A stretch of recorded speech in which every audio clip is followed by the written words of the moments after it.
Good morning, everybody.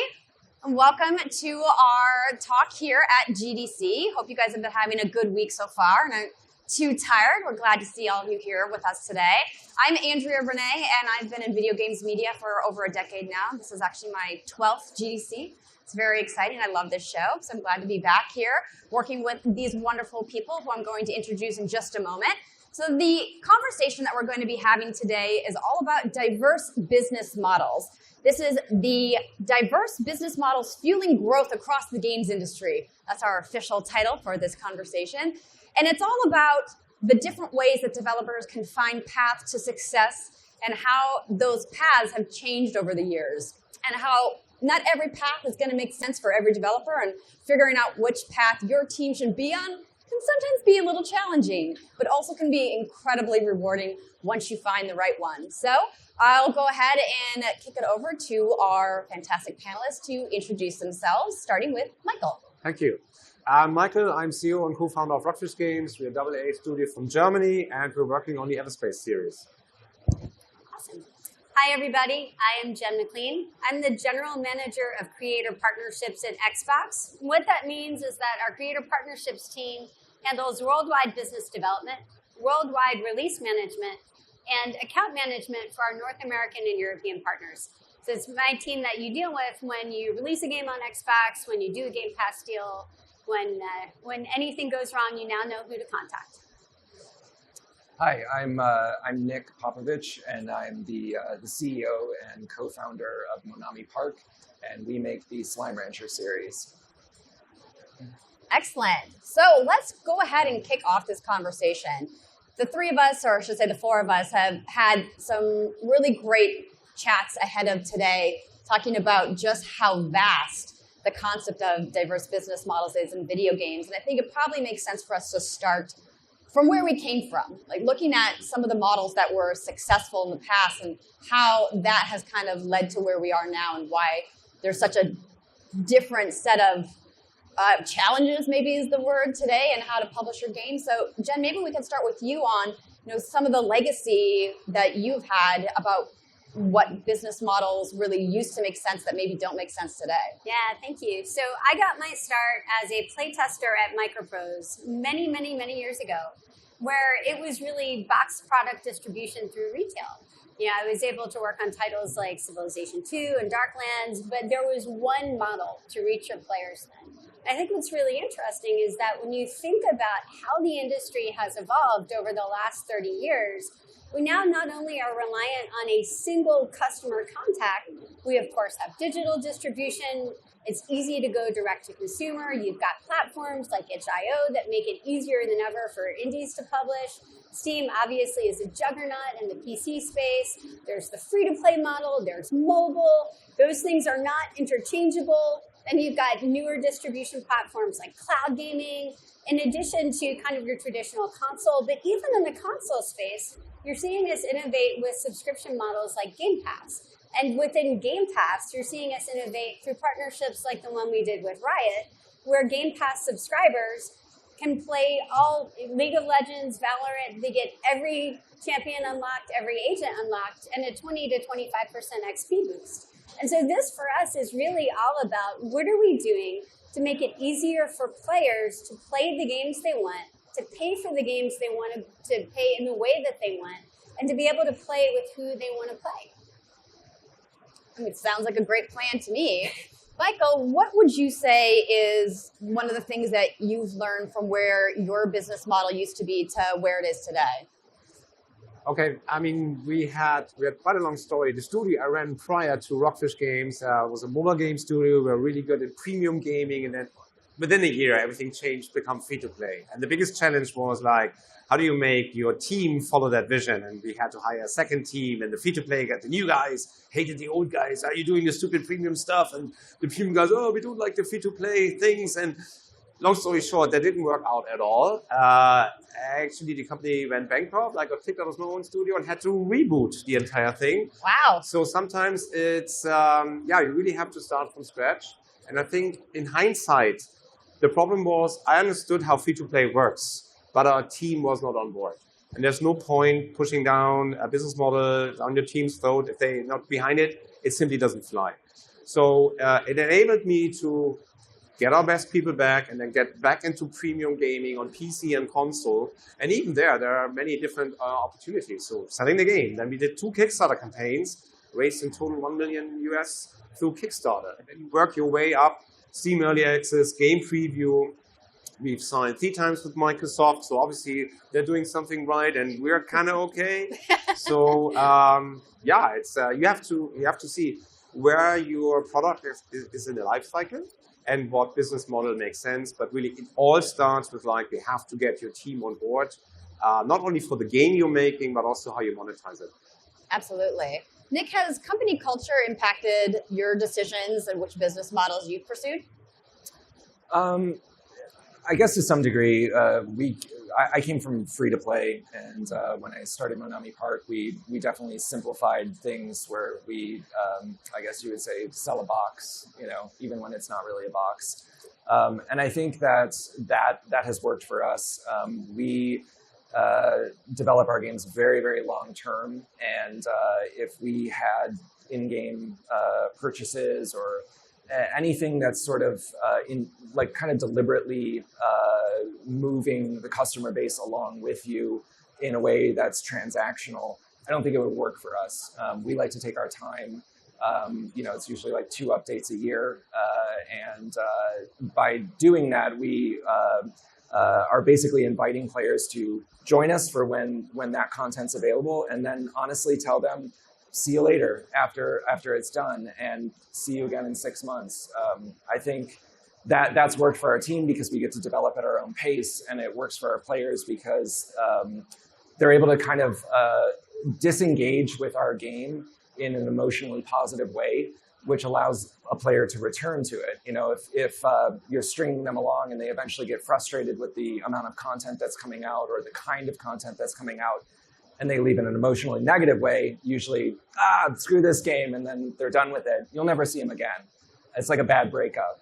But if you could say a very kind goodbye and tell them the next thing's coming, and in the meantime, go play something else, because when you return to our game, it's going to be very clear and smooth as to how you re-engage with the game. You'll have people coming back for years, and that works for us because we want to develop a game for years at our own pace.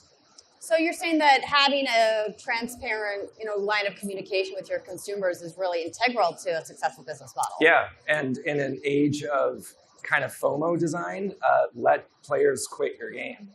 Just don't let it be permanent. Let them walk away for a little while. It's healthy. Go touch grass, go play a different game. Come back, we'll have more. Nick, I think that's so important. It's not only being transparent with your players about what to expect and the value that they receive, but I think from a platform standpoint, we feel like we need to be transparent with our partners as well. Mm-hmm. And making sure that everybody kind of comes into it understanding there's no one-size-fits-all business model that's going to lead to success, right? There is no, Michael is doing this, and so obviously it's the best option for my studio. But I think the key values that we do all agree on, no matter how we decide to make games or the kind of games we make or the business model we choose, is that transparency with your players and transparency with your partners is critical. Because if you don't have that and you don't have that trust, you're just not going to succeed. Absolutely. It doesn't benefit anyone when you're lying to people, right? The internet finds out. They always know, and they keep very detailed records sometimes.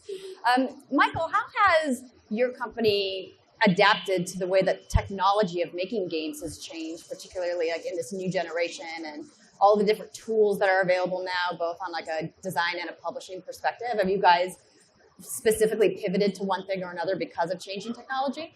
Oh yeah, absolutely. So again, in my previous studio, we had our own game engine because back in the day, 3D mobile gaming, nothing existed. There was no Unreal Engine, Unity. So we go back to 2004, where you had 3D games on a Sony Ericsson Nokia device. You remember these days, and games looked terrible.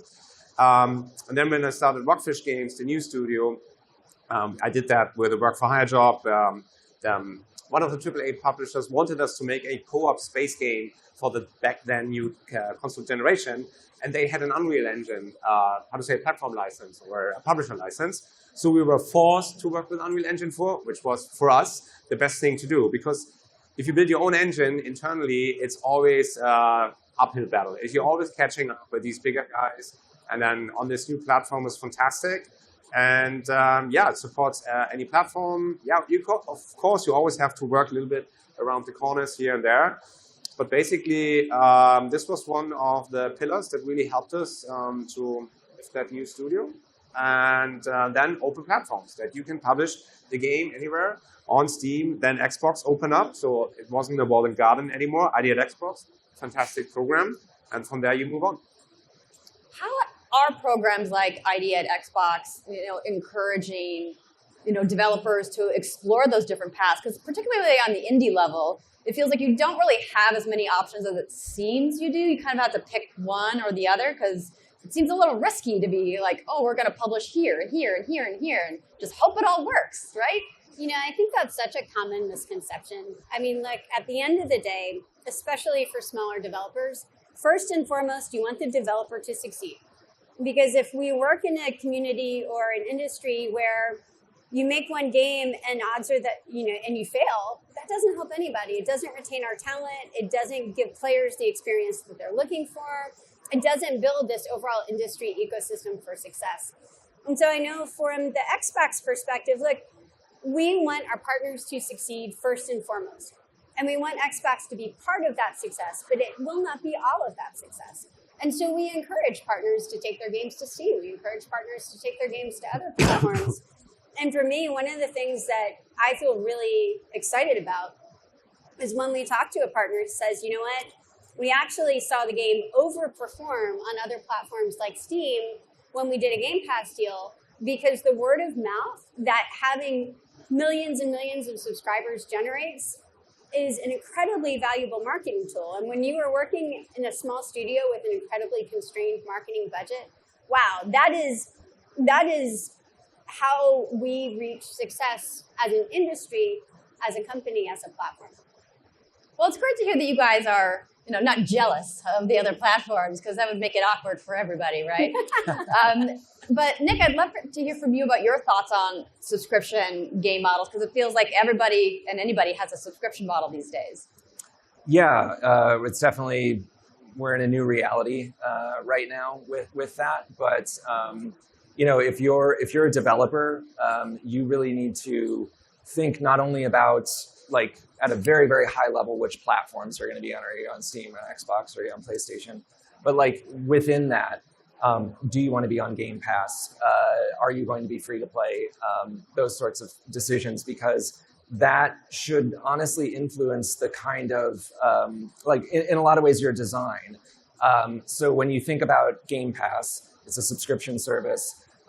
It's a great thing that you can get on, but if you want a partnership with Microsoft, if you want to stand out on Game Pass, how does your game do that? And it's not just like, does your cover art have a lot of like glitter on it and stuff like that? Think about it as a subscription service, like Netflix, for example.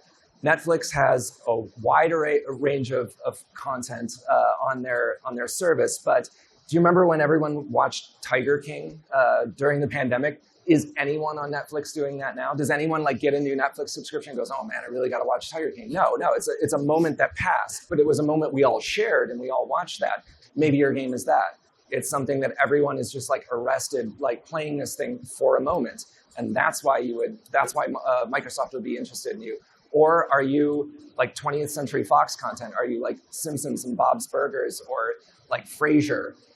That content on Netflix and Hulu and everything is a great example of, it's not masterpiece theater, but it's stuff everyone watches and just like puts on when they're doing laundry, or you've got dinner in front of you and you don't want to make a decision because your dinner is hot and you want to eat it. So you put on Bob's Burgers because you can start in the middle of it.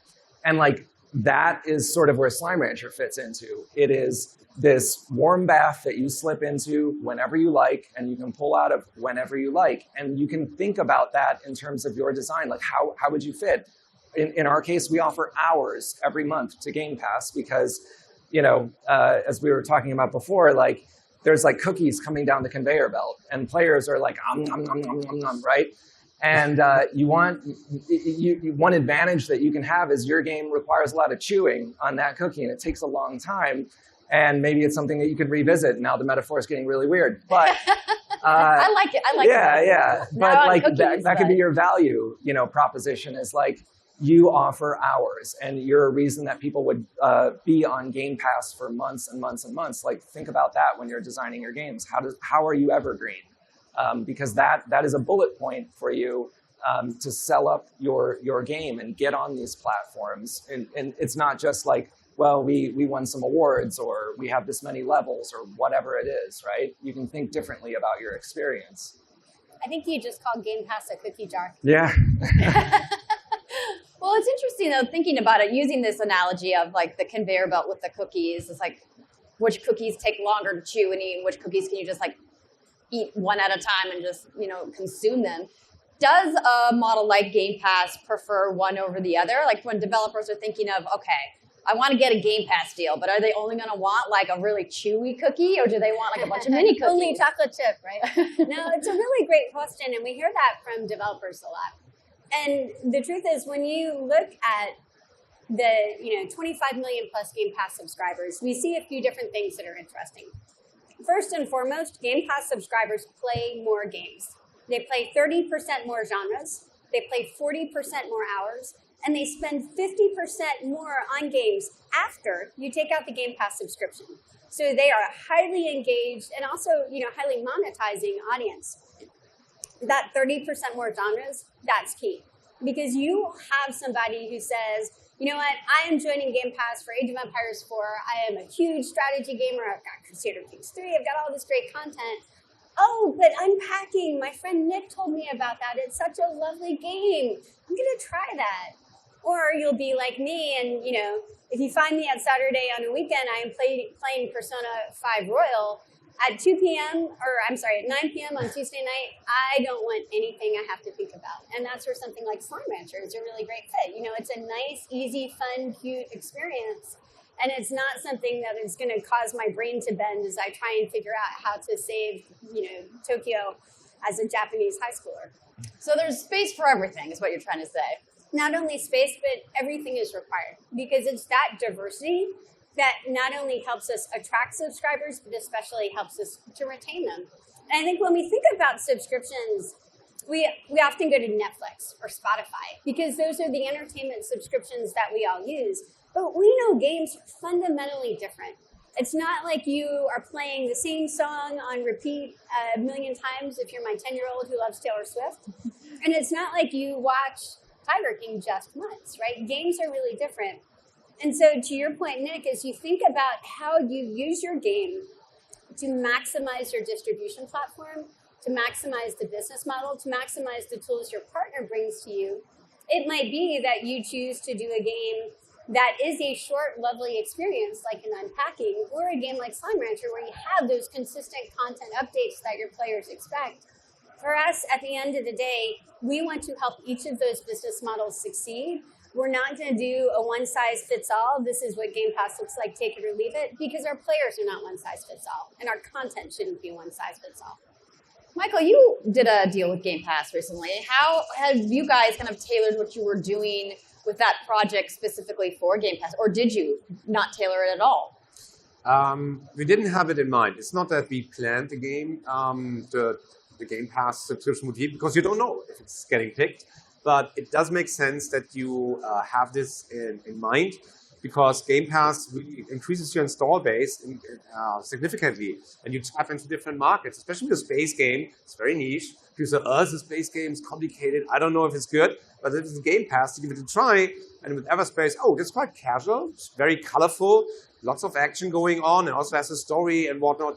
And then you want to take advantage and have the possibility to upsell. So we're already working on the DLCs coming next year, and then people are familiar with the franchise, and then they hopefully buy the DLC. So it does make sense that you see ahead. So it's not only just this 1 year, 2 year, whatever the time frame is you agree with Microsoft, the game stays in Game Pass. You should have a roadmap that you have content coming up. And again, your team has to buy into this. So maybe say, you know what, we worked 5 years on this Everspace 2, I can't see space anymore, so you better make sure they say, yeah, okay, we're making another star system and a new alien race and new spaceships. Our team's on board, that's fine. But these are the things that you have to keep in mind. And one thing that we found is when we announced the Game Pass deal, so it was a game preview on PC, so this is why we got a chunk of the money at the beginning, we get some money later. It helped us to create a better game. So Everspace 2 is also, thanks to Game Pass, a better game on other platforms. And that's a good way to communicate with your community, because some people might say, oh, if I had known it's on Game Pass, I wouldn't have bought it on Steam, right? So you will have a few of those. But then you can say, yeah, but you're getting a better deal. You're getting not a better deal, but you're getting a better game. Otherwise, we would have, not have the end game or less missions or not like 6-star systems, just 5. So in the end, everybody wins. And I think a lot of people don't see that. And also I wanted to tap in, said the Game Pass really lifts your profile. And it does this with media as well. If you have a Game Pass deal, you're already selected as one of the best studios in the world. Then media writes about you. And this helps especially indies who are new to this, so hard to get traction. But if you have a Game Pass deal, media will coverage. And last thing, and then I'm done, you also get... You don't have to be done. You also get more deals. So in our case, in Germany, there's a program where you get from the government some grants. No strings attached, fantastic program. But you have to bring money to the table as well. If you say, hey, we have a Game Pass deal, then they know, okay, you won't run out of money, and then you get something else. And the same goes if you talk to a publisher or whoever says, oh, we already secured a Game Pass, so we already have the check, this is a great game, there's money, and that's good. So it's even on the business side, Game Pass helps you. Well, monetization is incredibly important when picking a business model. Like, are we going to actually be able to pay for everybody's salaries at the studio? Because burn rates are high these days. Yeah. Nick, has your team picked a specific avenue or a specific business model because you guys had opportunities for monetization in that particular model over another? We're kind of we're very old school in the way that we sell our games. Like to be honest with you, I think of myself as like an appliance salesman. Like I want to get a washer and dryer in your house. That's what our games are. It's eventually we wear you down and you get it. Because we've been doing content updates and you've had it wishlisted or whatever. And once it's in there, it's going to like perform for you and deliver what it's supposed to do for years. And when it's time, you'll recommend it to someone else. So we're thinking like extremely long term about our relationship with our customers. Where like when we went from Slime Rancher 1 to 2, there's just a bunch of people that were like, we trust you. It's early access again, it's game preview again. You did this before, we get it. We know what the journey is going to be. And those that don't, like we have them wishlisted or what have you. And this eventually it's either cheap enough, there's enough content, or they've just been berated with, little friend notifications that so-and-so is playing Slime Rancher. And so that's honestly how we try and think about it. Is like there's nothing really flashy about it. And this is where Game Pass like totally works, is more people playing your game, the more you're going to sell your game. And it's because, all of this is second to your friend saying, you should really check this out. Or you just noticing your friend is playing Vampire Survivors over and over again, and you wouldn't have played it but because it's a pixel art game or something like that. That happened to me. Gosh, it was like war of playing attrition with my friends being like, have you tried it yet? Have you tried it yet? Yeah. So just like being present constantly is sort of a business model. It's like, if you can afford to do it, keep your game going, and eventually your user base will grow and grow and grow, and it's exponential because they recommend it to others. So it seems very straightforward, but it's it's hard to do because you have to keep the team engaged. You have to pay for all of this to keep going. So yeah, that's basically how we approach things. It's interesting because I think you both touched on a barrier to play. And when you think about how you build success in for your game, one of the questions you need to ask yourself is, what is the barrier to play for a player? So for a mobile title, we expect a very low barrier to play. You expect to be able to download it and start right away and to have a good experience right away. For a $70 console title, you expect a higher barrier to play. And you price that into your business model because you know somebody is going to be spending $70, for example. I think one of the interesting ways that we try and help our partners find success, and this is true of any game subscription model and even any entertainment subscription model, is removing that barrier to play.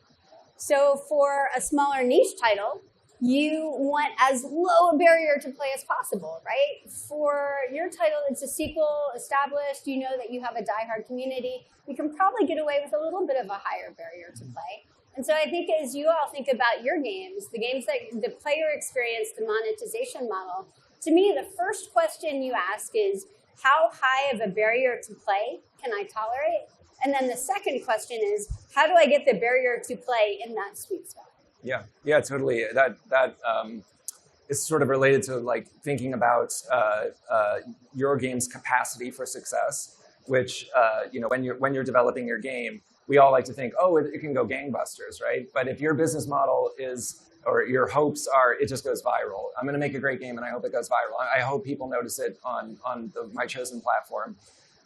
That's tough. You can make choices earlier that it doesn't mean you're going to get sales. It means that they're possible. So if right now you were developing a couch co-op game that relied on 3 other friends in order to function, like that's about as narrow as you could possibly get, right? So it requires a person to buy the game and then have 3 friends present in order to make use of this game. And on top of that, it doesn't get bigger because the 3 friends that visited your place don't buy the game because they want to play it at your place. And so why would they even, whereas so then you make no 4-player couch co-op games. Yeah. Exclusively, no.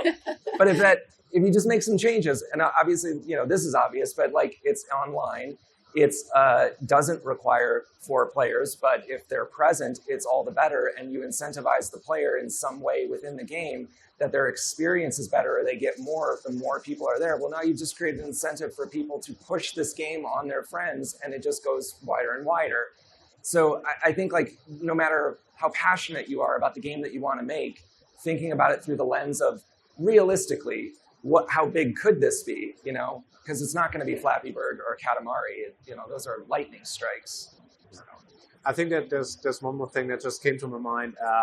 You also want to look at games that we call them competitors, but actually it's more like peer group. So if like 2 games similar, like two space sci-fi games, whatever, are in Game Pass, and they're not multiplayer games as a service, you're done with those games at some point. It's good because it could even be the case that somebody discovers your game because of a recommendation system saying, you like this sci-fi space game? How about this one, right? And then if you're not in part of Game Pass, that wouldn't happen, or not that easily, how the platform works. So I think there's even upside for that within your peer group, you might tap into new users because they tried it out, because that other game is also in Game Pass. Do you think that the content of the game is going to, in some way, like also dictate which business model you pick? I mean, we talked about this couch co-op game, and your studio is making space, and you're like, this is our lane, and we like space. But has that choice kind of limited, which business model you can pick from, or do you find that you're not really limited at all? Well, I mean, there's space games that sell spaceships, and I heard it's pretty successful, right? Turns out that's very true. Yeah, so that's another route that we didn't take. Really shout out to Chris Roberts because he promoted our Kickstarter back then, and then Star Citizens backers came and was, hey, we're coming here, and Chris sent us, and we support your Kickstarter. I thought, man, this is awesome, right? It was fantastic. I love that. So again, it really depends. If I would go to a team and say, hey, we want to sell spaceships, they wouldn't be on board with that. Even if we did it, because we did it in the beginning, it would backfire. However, if you start with this from the beginning, say, hey, this is our model. We're building this huge MMO that nobody would fund. Wouldn't happen. And that people are so passionate about, and they pay $1,000 or whatever for a spaceship. More power to them, right? And he's creating something that's absolutely amazing and wouldn't exist. So that's totally fine. Again, I think you need to find, is this your cup of tea? And we can say free to play is not a cup of tea. It's premium. Buy the game once, play forever. That's it. Do an expansion. Super boring. VC's getting not excited. But for us, if we make a good profit, work with good platform holders, it's fine. You don't have to do all the crazy hockey stick models, because if that doesn't go through, you might lose your studio. So it's also, if you really put everything on the line, be cautious. And again, Game Pass is reducing the risk. Absolutely. I look at a game like Elden Ring, gorgeous, game of the year, amazing, also really hard. I don't think that Elden Ring would have had anywhere near the success that it's had as a, $10 game on Steam or a $9.99 tablet game or even an Apple Arcade, because part of the promise of Elden Ring is that it is going to be hard, but you just plunk down $70 and you're going to fight through it. And part of the customer value proposition is then, yes, and you will also get hundreds of hours of gameplay. You will get this incredibly immersive experience. By the way, you'll also get the chance to talk about it with all your friends, and you'll be part of this bigger cultural moment. But I think that's a great example of understanding your audience is willing to tolerate a very high barrier to play because you have set the expectation that you will deliver a very high quality experience, and an experience you cannot get through other designs or through other platforms. And I think that's awesome, because the truth is that I have never met a gamer who wants only one kind of game on only one platform that they pay for in only one way.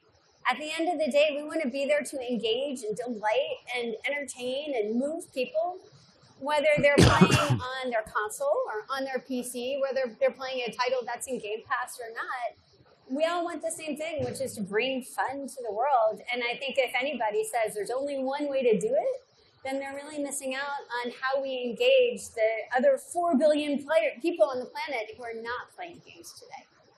Absolutely. I mean, I think it's challenging, though, thinking about how do you know which mix of that is going to work and what's not, especially with the rise of microtransactions in all of their different various forms across all kinds of games, whether it's mobile, console, or PC.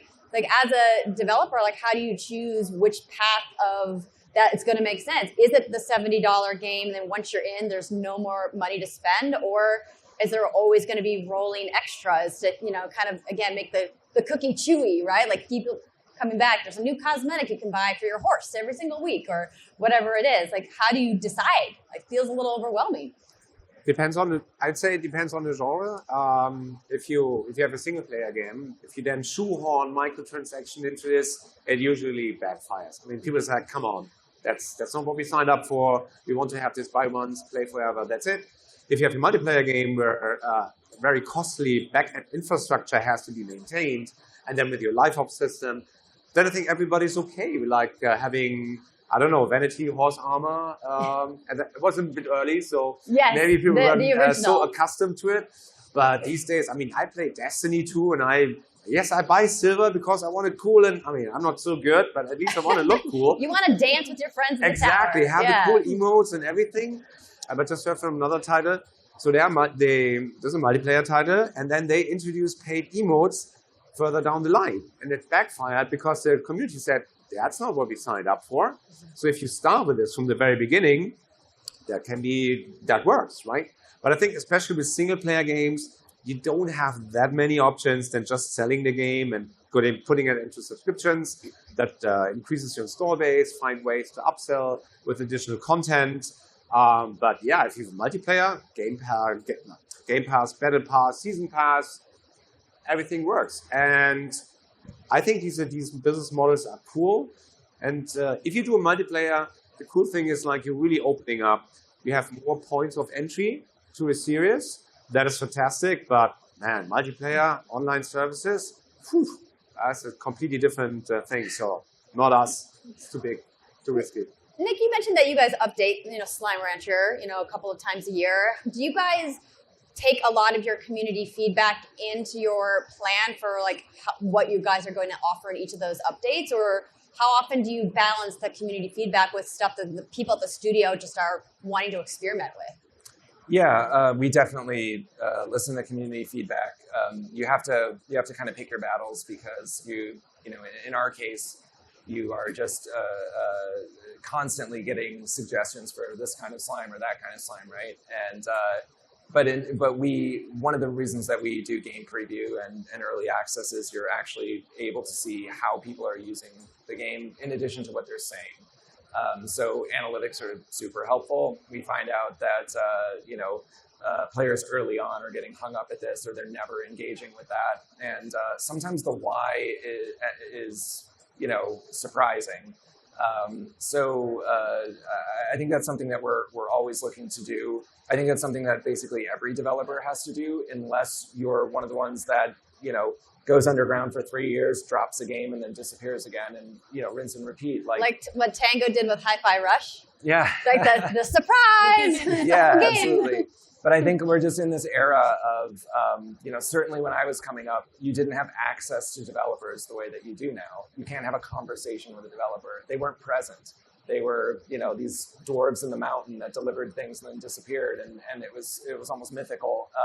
So now you have to engage with your community. You have to have that relationship, but you also have to know kind of where to draw the line. If you say everything's up for grabs, there's a certain subset of your players that are going to love that idea because they're the contributors, right? But then at the same time, if everything's up for grabs, what's the plan? And it also means that anything that a player may disagree with, is up for change. So you have to be very clear about what parts of your game have the vision and what parts of your game are there for players to give their feedback on. Yeah, that can really backfire, especially if you're coming from Kickstarter, crowdfunding. People feel very engaged, and I mean, this is why you do Kickstarter, right? To have people on board very early, and they can help shape you the game. The difference is help us to make the game that we want, the best version of that, and not the game that you want, because then you cannot please everybody. It's going to backfire. So you have to be consistent, taking the feedback, and sometimes say, no, that's not part of our vision. Some say, oh, actually, that's not a good idea, and here's why. Sorry, it's not happening. Or it's a great idea, we love it, we simply don't have the money or the resources for doing that. Multiplayer, for instance, right? But yeah, you have to make sure that you maintain the overlord of your vision. Otherwise, that goes away. With so many options, Jen, how do you even start to give guidance to people that you're working with, all of these teams that come to you guys as the platform and are like, hey, we want to be successful on the platform, but we don't know which path to take. Do you guys have kind of like a Xbox school for success? We don't have the flow chart, in part because it varies based on the game, but also based on the developer. So if you were coming to me, I would say, first, what does success mean to you? Is success this amazing experience like unpacking that deeply moves millions of people, but that is not going to set you up for the next $5 billion IPO? But you know that it made a difference in people's lives? Or are you trying to build the next Riot? Or are you trying to build, the next MOBA, the next free-to-play juggernaut?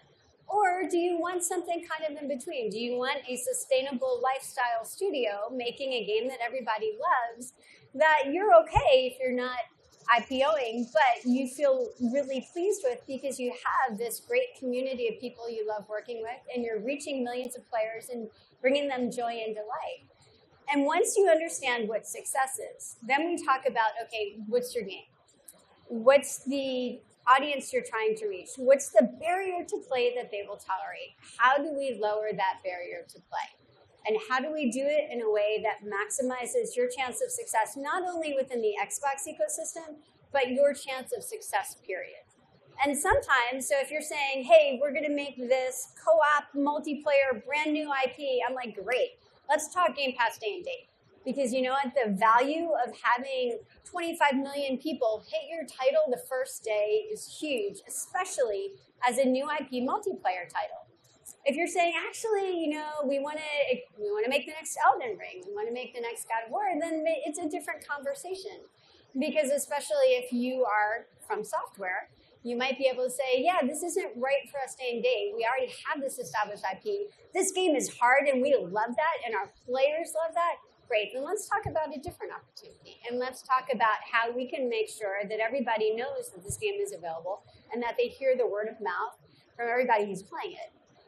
And at the end of the day, it's really understanding that just like there is no one player fits all, there's no one game fits all, there's no one business model that fits all. And I kind of see our role as being your coach and asking you those questions and then helping to figure out what the steps that we together can take to maximize success.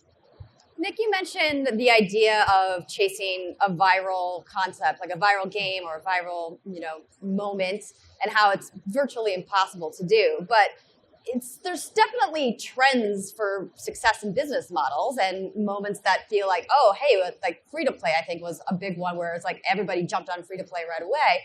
How do you as a studio not chase a trendy business model just because everyone else is doing it? Yeah, I mean, it's tricky because a lot of times the folks who have the, are writing the checks want the trendy business model.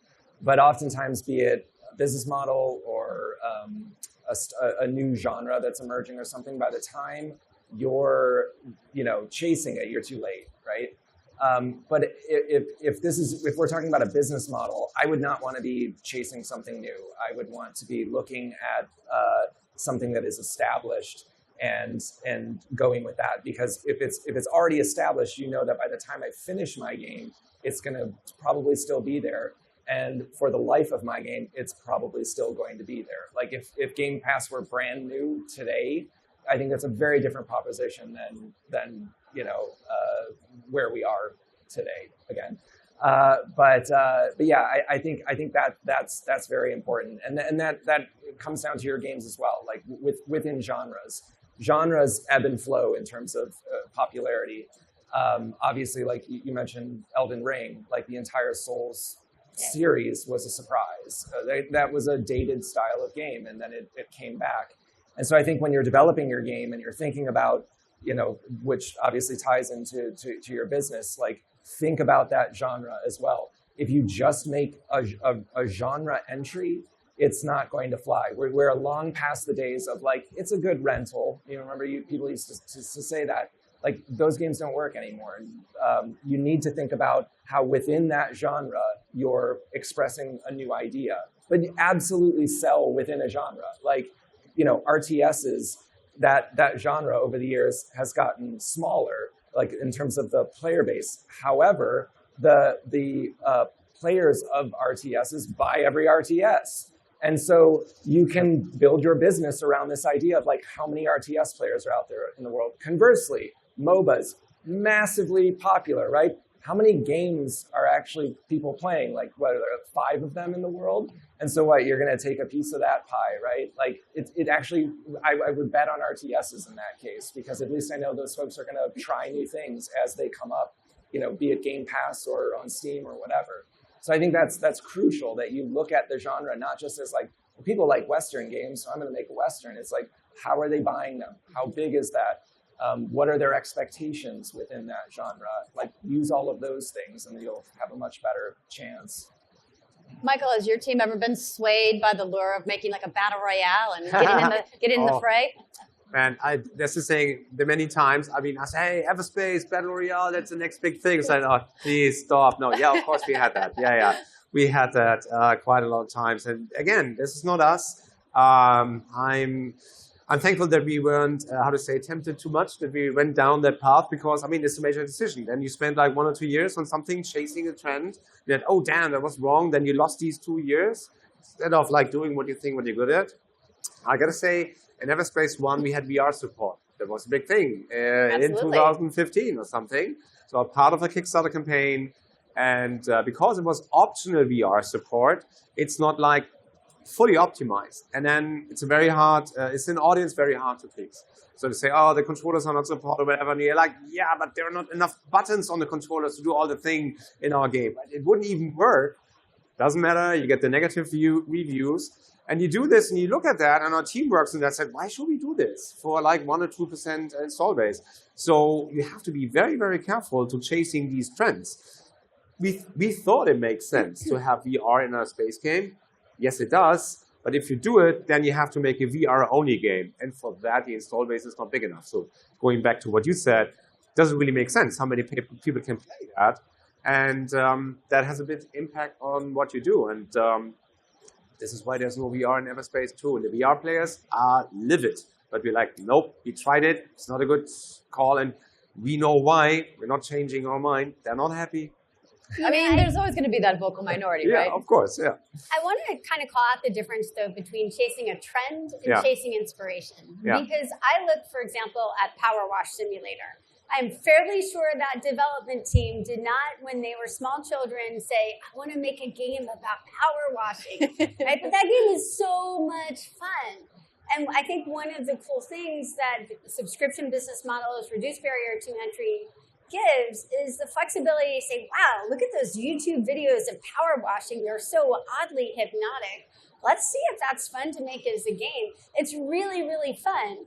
And the opportunity to have a Game Pass deal or to do another, Steam Early Access option gives you the chance to experiment with inspiration. And I really, really hope that we don't lose that, because if I had so much fun playing Power Wash Simulator over the holidays this year. I want us to make sure that we are always empowering creators to do the really cool, fun stuff that none of us see coming. The things that are going to bring joy to millions of people that we don't know we're going to think about, but that's going to be there.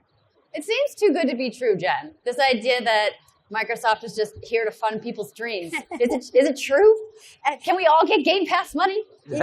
It's funny because I think our corporate mission statement is something along the lines of empowering individuals and companies to realize their dreams. So, Yeah.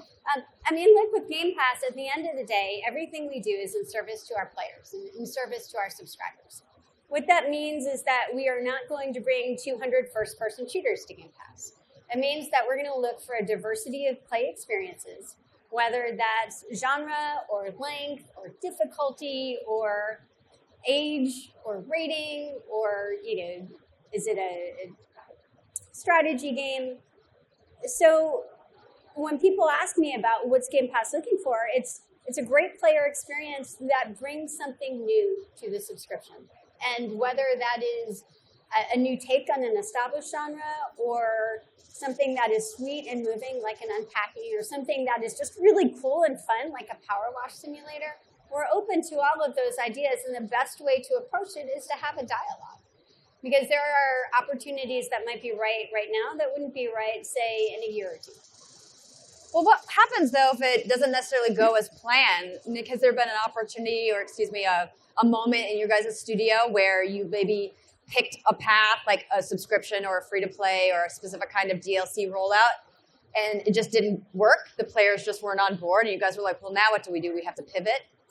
No, not really.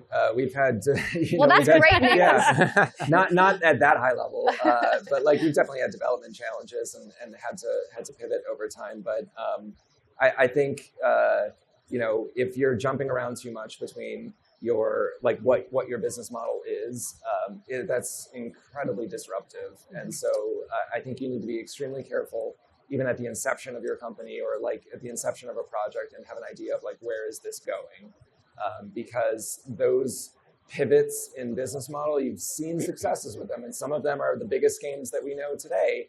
But quite often it can, be fatal, and so you have to kind of know yourself going into it, and that's why I keep coming back to know your genre, know what you want to do, and make that bet, and just try and make it as strong as possible, because pivots are very difficult. So.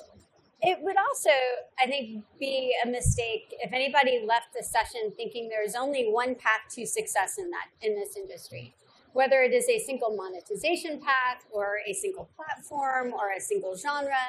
At the end of the day, what enables us to reach billions and billions of gamers is to give people the power to choose the type of game they want to play, to choose how they want to pay for it, to choose who they want to play with, and to choose the platform that they want to play on. And I think from my perspective as someone who works for a platform, we succeed when we give players choice. We succeed when we enable creators to have a sustainable and fulfilling career and make amazing games, whether it's a free-to-play game or a single purchase game or a game that's found in a subscription or all of the above.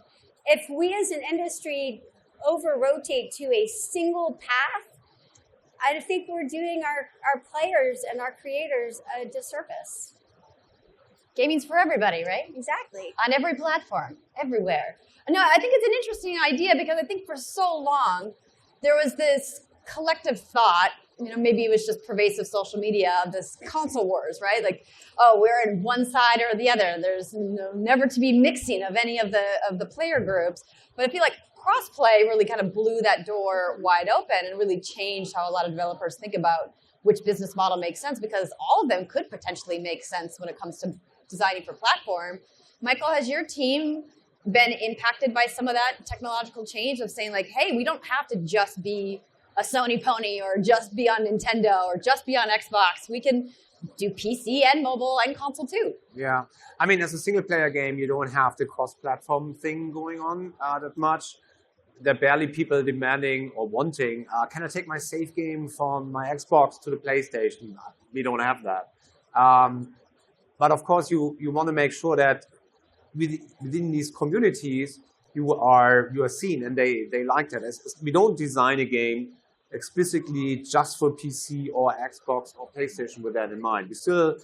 First, the vision comes first, the stuff that we want to do, and then we pick the platform that is most suitable for, and also going to PC first and Steam first is for us the right way to do it, because you don't know if you succeed if you're making a great game. So get your game out as early as possible and then finish the game and then go broad, go wide, go to other platforms.